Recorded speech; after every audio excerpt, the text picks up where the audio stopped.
Hello dear students, welcome to Kataria pharmacy. दोस्तों, कैसे हैं आप सब? आशा करता हूं अच्छे होंगे। दोस्तों, हम पढ़ रहे थे B pharma 8th semester biostatistics and research methodology. तो दोस्तों, इसका हम 3 लेक्चर देख चुके हैं। अगर आपने चैनल पे वीडियोस नहीं देखी है 3 लेक्चर की, तो आप पहले देखिए उन्हें, तभी आगे आपको अच्छे से समझ में आएगा। तो मतलब अगर इस स्टेप वाइज अगर अपन चलते हैं तो आपको जल्दी ही सिलेबस पूरा समझ में आ जाएगा, आपको कोई परेशानी नहीं होगी। अगर डायरेक्ट आप इस पे आओगे तो आपको पीछे का कुछ नहीं पता होगा, और जो कुछ भी इसमें वहां का डिस्कस किया जाएगा तो आपको कंफ्यूजन होगा। तो मतलब पहले आप उनको देख लीजिए, फिर इस वीडियो को देख लेना। तो और जो वीडियोस रेगुलर देख रहे हैं, प्लीज कमेंट करके बताइए कि इसमें क्या चेंजेस करना है, क्या समझ नहीं आ रहा आपको। तो आप कमेंट ही नहीं करते हैं, कुछ पता ही नहीं चलता मुझे कि आपको समझ आ रहा है या नहीं आ रहा, आप तो पढ़ते जा रहे हैं बस। तो कमेंट करके बताइए, और हम बस अपनी तरफ से पूरी कोशिश करेंगे कि आपको अच्छे से समझ में आए। तो शुरू करते हैं बिना देरी के लेक्चर को। आज हम पढ़ेंगे मेजर ऑफ डिस्पर्सन। पहले देखा था हमने general introduction, biostatistics and statistics और फ्रीक्वेंसी डिस्ट्रीब्यूशंस। उसके बाद देखा था measure of central tendency, mean, mod and median के बारे में देखा था। आज के लेक्चर में जो हमारा थर्ड टॉपिक है वो है मेजर ऑफ डिस्पर्जन। तो मेजर ऑफ डिस्पर्जन में 2 इसके मेथड्स दे रखे हैं, रेंज एंड स्टैंडर्ड डेविएशन दे रखा है इसके अंदर। तो इनको अपन डिस्कशन करेंगे। तो आज के लेक्चर में सिर्फ अपन जनरल इंट्रोडक्शन देखेंगे, मेजर ऑफ डिस्पर्जन का एंड रेंज के बारे में स्टडी करेंगे। तो बने रहना एंड तक वीडियो में। अगर चैनल पे न्यू है तो चैनल को सब्सक्राइब कर लीजिए और बेल आइकन को प्रेस कर लीजिए, और अपने फ्रेंड्स तक वीडियो को शेयर कर दीजिए और वीडियो को लाइक भी कर दीजिए। तो स्टार्ट करते हैं मेजर ऑफ डिस्पर्जन। तो इसमें देख लेते हैं, मतलब जो अपना चलता आ रहा है पहले से कि अपन को कोई भी इंडस्ट्री है, हमारी फार्मास्यूटिकल इंडस्ट्री है, उसमें कोई भी मतलब ढेर सारे नंबर में डाटा रिप्रेजेंट किए गए हैं, तो उसको मतलब 1 वर्ड या 1 वैल्यू में कन्वर्ट करना अपना मेजरमेंट होता है। तो उसमें अब अलग अलग टाइप से सिस्टम आ रहे हैं कि पहले मेजर ऑफ सेंट्रल टेंडेंसी के आधार पर इनको कैलकुलेट किया था, अब मेजर ऑफ डिस्पर्जन के आधार पर इनको कैलकुलेट करेंगे। तो मेजर ऑफ डिस्पर्जन में डिस्पर्जन का मेन मतलब क्या है, अपना मेन मोटिव है डिस्पर्जन क्या है। यहाँ पर मेजर तो हम पीछे भी देख चुके हैं, मेजर ऑफ सेंट्रल टेंडेंसी। तो मेजर में तो मतलब अपन को पता लगाना है या फिर आइडेंटिफाई करना है किसी भी नंबर्स में, आइटम्स में। तो डिस्पर्जन का मतलब है dispersion is extent to which value in a distribution differ from the average of the distribution. तो दोस्तों, एवरेज क्या है? अभी बोला था मैंने, अगर पीछे की वीडियो नहीं देखी है तो आपको समझ में नहीं आएगा। एवरेज हमने पढ़ा था मेजर ऑफ सेंट्रल टेंडेंसी में, मीन को ही अपन एवरेज बोलते हैं, या मेजर ऑफ सेंट्रल टेंडेंसी को अपन एवरेज बोलते हैं। तो जो एवरेज वहां पर हमने आइडेंटिफाई किया, मान लो कोई आपको नंबर्स दे रखे हैं 1 2 3 4 5, तो इसमें 1 हमारा एवरेज है। तो जो एवरेज है वो जिसका डिस्ट्रीब्यूशन है किसी भी वैल्यू के अंदर, वो जो इसका डिस्पर्जन आएगा उसका डिस्ट्रीब्यूशन होगा उससे डिफरेंट होगा। मतलब जैसे आपको एग्जांपल से बताता हूं, कोई नंबर्स हैं 30 और 40 और 36, ज्यादा नंबर नहीं ले रहे, सिर्फ आपको एग्जांपल से समझा रहे हैं। 1 और 40 और 96। तो इसमें क्या होगा, हमारा जो एवरेज है वो हो गया 40, दोनों में 40 आ रहा है मान लो। तो जब इसका मेजर ऑफ डिस्पर्जन निकालेंगे अपन, तो क्या होगा कि 40 से 30 माइनस करेंगे तो हमारा आ जाएगा -10, और 40 से 36 माइनस करेंगे तो -4 आ जाएगा।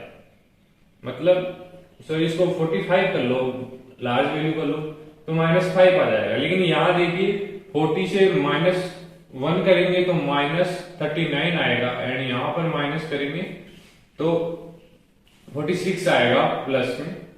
तो मतलब इसमें कितना, मतलब जितना मेजर ऑफ डिस्पर्जन ज्यादा होगा ना, उतना ही हमारे जो प्रोडक्ट होगा उसमें यूनिफॉर्मिटी कम होगी। यहाँ पर यूनिफॉर्मिटी आपको ज्यादा मिलेगी, यहाँ पर कम मिलेगी। इनको माइनस माइनस प्लस करेंगे तो 15 डिफरेंस आ रहा है, लेकिन यहाँ पर तो देखिए आप कितना डिफरेंस आ रहा है। तो यही है हमारा इसका फंडा, डिस्पर्जन, मेजर ऑफ डिस्पर्जन का मतलब ये जो मीन कैलकुलेट कर रहे हैं उसमें यूनिफॉर्मिटी है या नहीं प्रोडक्ट में, वो चेक करता है, पता करता है कि जो हमने मीन कैलकुलेट किया है वो एक्यूरेट है या नहीं। आगे देखते हैं, indicate the lake of uniformity in size of item. क्या अगर पता लग जाएगा कि ये जो हमारा मीन कैलकुलेट है वो प्रॉपर नहीं है, तो जो प्रोडक्ट होगा उसकी साइज में यूनिफॉर्मिटी नहीं होगी। देन डिस्ट्रीब्यूशन नहीं आएगा, यहाँ पर डिस्पर्जन आएगा, इसको चेंज कर लेना। Dispersion mean the scatter of value in the, मतलब स्केटर का मतलब डिफरेंट वैल्यू होती हैं हमारे जो डाटा होगा या आइटम होगा उसके अंदर, उसके डिस्ट्रीब्यूशन में स्केटर, मतलब स्केटर का मीन ही हमारा डिस्पर्जन हो गया है। मतलब ये डिफरेंट ये होता है, इसको स्केटर बोल देंगे।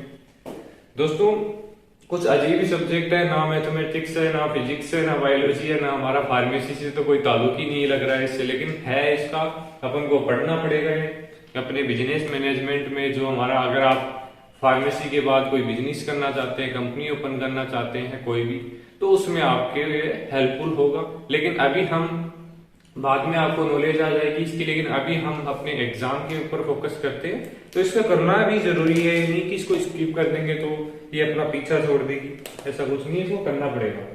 Then objective of measure of dispersion, थोड़ा ध्यान लगा के पढ़िए, इसको समझ में आ जाएगा आपको। Objective of measure of dispersion, तो ऑब्जेक्टिव क्या होंगे इसकी, to test reliability of an average, मतलब जो एवरेज हम निकाल रहे हैं उसको चेक करेगा कि ये प्रॉपर आइडेंटिफिकेशन कर रहा है या नहीं किसी भी आइटम्स का। तो इसमें देखिए, अगर low value of dispersion implies that there is greater degree of homogeneity among various item, हमने पढ़ा है ऊपर, अगर लो वैल्यू होगी, जैसे यहां पर कम है वैल्यू डिस्पर्जन की, तो जो हमारा प्रोडक्ट होगा उसकी डिग्री ऑफ होमोजेनिसिटी इंक्रीज होगी, मतलब ज्यादा होगी, उनकी यूनिफॉर्मिटी ज्यादा होगी। और अगर उसकी जो डिस्ट्रीब्यूशन है वो हाई होगा तो उसमें यूनिफॉर्मिटी ज्यादा होंगी, उसकी होमोजेनिसिटी कम हो जाएगी। देन सेकंड है to compare the extent of variability in two और मोर डिस्ट्रीब्यूशन। इससे क्या कर सकते हैं कि कंपेयर कर सकते हैं कि कितना दो जो वेरिएबल्स है, मतलब डिस्ट्रीब्यूशन है, जैसे ये है, इनमें कितना डिफरेंस आ रहा है। तो यहाँ पर 15 आ रहा है, यहाँ पर बहुत ज्यादा आ रहा है, तो इनमें डिफरेंस अपन को इजीली आइडेंटिफाई होगा। यह हुआ हमारे मेजर ऑफ डिस्पर्जन की वजह से। A high degree of variation would mean little uniformity and consistency. वही है, अगर ज्यादा डिस्ट्रीब्यूशन है तो लिटिल यूनिफॉर्मिटी होगी एंड कंसिस्टेंसी भी कम होगी। थर्ड है टू कंट्रोल वेरिएबिलिटी स्टेप। जो भी कंपनी है, जैसे 2 कंपनीज है या कोई एक कंपनी है फर्दर, तो वो अपने जो प्रोडक्ट्स है उनमें ये पता लगा लेगी कि क्या किस कारण से ये कमी आ रही है। डिस्पर्जन से पता लग जाएगा कि इसकी जो भी वैल्यूज है वो डिक्रीज हुई है, तो उसको पता लगा हो कि एनालिसिस से कि क्यों कमी हुई है, तो उसको इजीली वेरिएबल मतलब कंट्रोल कर सकता है। देन इसके कुछ गुड कैरेक्टरिस्टिक्स क्या है, मतलब क्यों मेजर ऑफ डिस्पर्जन का यूज किया जाता है। तो it should be based on all observation, मतलब ये है कि हमने जब मीन मिडल मोड पढ़ा था तो उसमें डायरेक्ट कोई वैल्यू दी है अपन को, उसमें डायरेक्ट अपन मीन आइडेंटिफाई कर रहे थे। लेकिन जब dispersion, major of dispersion identify करेंगे तो उसमें सभी वैल्यूज को अपन को यूज करना पड़ेगा। इस बेस्ड ऑन ऑल ऑब्जर्वेशन, सभी से, मतलब अपन ने देखा था माइनस कर करके सभी से निकाला गया था। Then it should be rigidly defined. Rigidly defined ये है क्योंकि वही मेन हो गया इसका कि मतलब सभी वैल्यूज को ये लेके चलता है और मतलब लगभग इसका एक्यूरेट रिजल्ट अपन को मिल जाता है किसी भी आइटम का। It should be easy to calculate and easy to understand, मतलब ये इजीली समझ में आ जाता है और अंडरस्टैंड भी हो जाता है। देन हमारा टॉपिक है इसके अंदर, मतलब इसको कैसे कैलकुलेट करेंगे उसके लिए ही हमें दो मेथड्स पढ़ने हैं, रेंज एंड स्टैंडर्ड डेविएशन। तो पहले रेंज देख लेते हैं। ज्यादा मतलब इतना आपको जैसे लग रहा है वहां से, उससे तो आसान ही है, इसकी डेफिनेशन से तो आसान ही है डिस्पर्जन की रेंज। तो देखिए, it is defined age difference between the largest and smallest item in the distribution. कोई डिस्ट्रीब्यूशन दे रखा है, कोई वैल्यूज दे रखी है 2 3 4 7 8, तो इसमें 2 वैल्यूज लेंगे अपन, एक तो स्मॉलेस्ट और एक लार्जेस्ट, उसको ही हम माइनस कर देंगे, देन हमारा रेंज आइडेंटिफाई हो जाएगा। एक सिंपल फॉर्मूला है, पहले डेफिनेशन फिर से देख लेते हैं। It is defined as the difference between, difference है the largest and smallest item in a distribution. तो इसका फॉर्मूला हो गया range R largest item minus smallest item, हमारा फाइंड आउट हो गया रेंज। बहुत ही सिंपल है दोस्तों। Range is an absolute measure, absolute measure है of dispersion and it's express in unit of measurement of given data. मतलब ये गिवन डाटा एक्सप्रेस करता है एक यूनिट के फॉर्म में, मतलब जो भी डाटा है उसको एक यूनिट में कंप्लीट कर देगा ये identify. A large value of range indicate greater dispersion. मतलब अगर रेंज की लार्ज, मतलब यहां से हमने माइनस करके जो रेंज निकाली है वो हमारे जो मीन है, एवरेज है, उससे ज्यादा आ रही है, तो जो हमारा डिस्पर्जन होगा, जो पीछे देखा था, वो ज्यादा होगा। तो डिस्पर्जन ज्यादा होगा तो जो प्रोडक्ट है, आइटम है, उसमें यूनिफॉर्मिटी कम होगी, कंसिस्टेंसी कम होगी। देन है smaller value of range indicate lesser dispersion among the item.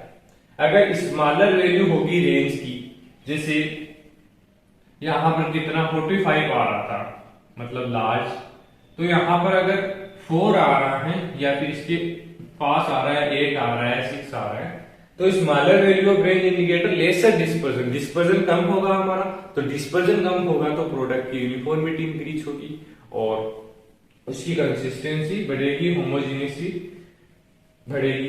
Then एक इसके अंदर देखते हैं कोफिशिएंट ऑफ रेंज। इसके अंदर जो कोफिशिएंट कैसे कैलकुलेट करते हैं, तो बहुत ही सिंपल है ये भी, जैसे ये सिंपल है तो इसका भाई भी सिंपल ही होगा। Coefficient of range refer to ratio of difference between, इसमें क्या होगा, ratio of difference between extreme item, मतलब इनके अंदर डिफरेंस का रेशियो हो गया the largest and smallest of distribution of their sum. मतलब देयर सम मतलब इनके टोटल और इनके एक्सट्रीम डिफरेंस के बीच। मतलब इसका सिंपल फॉर्मूले से समझ लीजिए, इट इज ए रिलेटिव, जो ये रेंज था हमारा एब्सोल्यूट मेजर था, कोफिशिएंट है इसका रिलेटिव मेजर हो गया। इसका सिंपल फॉर्मूला है कोफिशिएंट ऑफ रेंज, ये हमारा हो गया difference between the extreme item, जैसे लार्जेस्ट एंड स्मॉलेस्ट, एंड ये इसका हो गया सम, इससे डिवाइड कर देंगे तो हमारा आ जाएगा कोफिशिएंट ऑफ रेंज। अब देख लेते हैं दोस्तों, देखो दोस्तों, अगर आप ज्यादा इसको स्टडी करोगे, मतलब जितना अंदर जाओगे बहुत कुछ मिलेगा आपको, मैं बोल रहा हूं फिर से, लेकिन अगर आप बुक खोल के बैठोगे तो आपको कुछ नहीं मिलेगा उसके अंदर, सिर्फ डेफिनेशन एंड थोड़ा बहुत या तो कोई फॉर्मूला इंक्लूड कर दिया, उसमें ना तो आपको कोई कैलकुलेशन करके देगा, एक सिंपल सा एग्जाम्पल आपको दिख जाएगा, लेकिन उससे आपको ये क्लियर नहीं होगा। बस मैं ये कहना चाहता हूं आपको कि आपको पढ़ना है, अपने रेंज दे रखा है टॉपिक, तो रेंज के बारे में पढ़ो, बस इसको एक बार समझ लो कि इसको कैसे कैलकुलेट करते हैं, इसका फॉर्मूला क्या है, इतना आपके लिए काफी है अपने सेमेस्टर में। अब इसके अंदर मैं आपको बताता हूं कि अगर अब एक टॉपिक इसके अंदर आएगा, calculation of range and coefficient of range, मतलब इनको भी कैसे कैलकुलेट करते हैं, इसके लिए अपन मेथड्स अलग अलग यूज करते हैं, लेकिन हम एक एग्जांपल देखेंगे, सिर्फ एक मेथड का एग्जांपल देखेंगे। मेथड कौन कौन से यूज करते हैं इसमें, फर्स्ट है, कल हमने बताया होगा पिछले वीडियो में, इंडिविजुअल सीरीज, सेकेंड है डिस्क्रीट सीरीज, एंड थर्ड है कंटिन्यूअस सीरीज। ये तीनों मेथड जहां भी पढ़ेंगे अपन आगे स्टैंडर्ड डेविएशन में जाएंगे वहां भी पढ़ेंगे, वहां तो बहुत बड़ा भंडार पड़ा पड़ा है, लेकिन यहाँ पे इतना नहीं है। लेकिन फिर भी है कि इसके अंदर अपन 3 मेथड्स पढ़ते हैं अगर आप डीपली जाओ तो। लेकिन मैं आपको डीपली नहीं लेके जाऊंगा क्योंकि यहाँ पर कोई कंपटीशन की तैयारी नहीं हो रही है, हमें एग्जाम देना है सेमेस्टर का। तो आपको एक एग्जाम्पल बताता हूं मैं, एक क्वेश्चन दिया गया है, सॉल्यूशन करना है उसका। तो आपको कुछ नंबर्स दिए गए हैं, कोई भी नंबर दे दिए, जैसे 47 है, 48, 68, 90, 70 और 92, ये आपको नंबर दिए गए।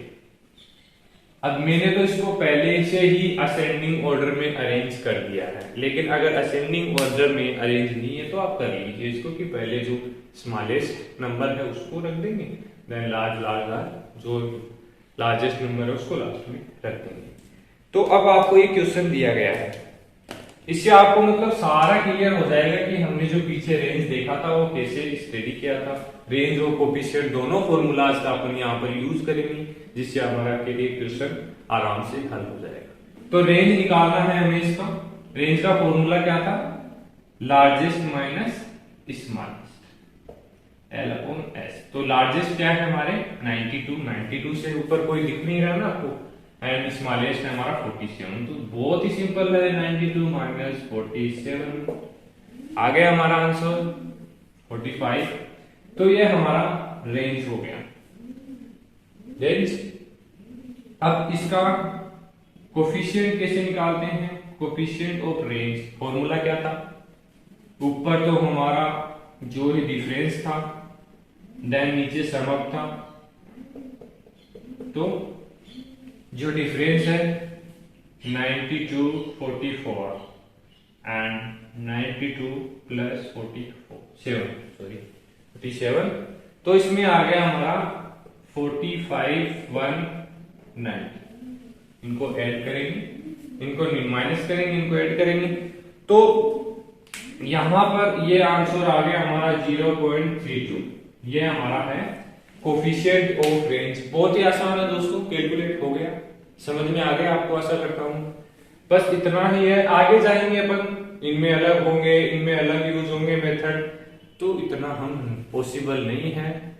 अगर आपको पढ़ना है तो आप कोई बुक, स्टैंडर्ड बुक फॉलो करो और उसमें जाके देखो। मैं बता रहा हूं कि बिना टीचर आपको ये समझ में बिल्कुल भी नहीं आएगा, गारंटी लेता हूं मैं। आप पढ़ के देख लेना एक बार, क्योंकि मुझे पता है कि मैं कैसे आपको ये स्टडी करवा रहा हूँ, क्योंकि मेरा कोई स्पेसिफिक सब्जेक्ट नहीं है कि मैं इसको ही स्टडी करवाता हूँ। मैं आपको सभी सब्जेक्ट के बारे में बताता हूँ, जितना मुझे नॉलेज है जितने सब्जेक्ट के बारे में, वो आपको शेयर कर रहा हूँ। तो इसका मतलब आइडेंटिफाई करिए, रेंज आ गया हमारा 45 एंड रेंज कोफिशिएंट आ गया हमारा 0.32, क्योंकि ये रिलेटिव मेजर है तो इसको ऐसे कैलकुलेट करेंगे, और ये है हमारा एब्सोल्यूट मेजर। तो दोस्तों ये था हमारा आज का टॉपिक, बहुत ही आसान था। आशा करता हूँ आपको major of dispersion and range समझ में आ गया होगा। तो वीडियो को लाइक कर दीजिए, क्योंकि लाइक नहीं करते हैं आप, एक कमेंट भी करके नहीं बताते हैं, बस पढ़ते जा रहे हैं। 7 सेमेस्टर से पढ़ रहे हैं, अब 8 सेमेस्टर में पढ़ते जा रहे हैं। कभी तो बताओ यार, एक्सप्रेस करो अपनी जो फीलिंग्स हैं, मन में दबा के मत रखो, जो भी है मन में बोल दीजिए। तो बस यही है, शेयर कर दीजिए बस, और कुछ नहीं चाहिए अभी तो अब चलते हैं, कल पढ़ेंगे स्टैंडर्ड डेविएशन, कंप्लीट कर लेंगे जल्दी। आपको सिलेबस इस सब्जेक्ट का कंप्लीट कराएं, क्योंकि ये जो बोरिंग सब्जेक्ट लग रहा है ना आपको, इसको पहले कंप्लीट करवाना आवश्यक है। उसके बाद आराम से मजे से जो हमारे इंटरेस्टिंग सब्जेक्ट हैं उनको स्टडी करेंगे। धन्यवाद दोस्तों, मिलते हैं नेक्स्ट वीडियो में।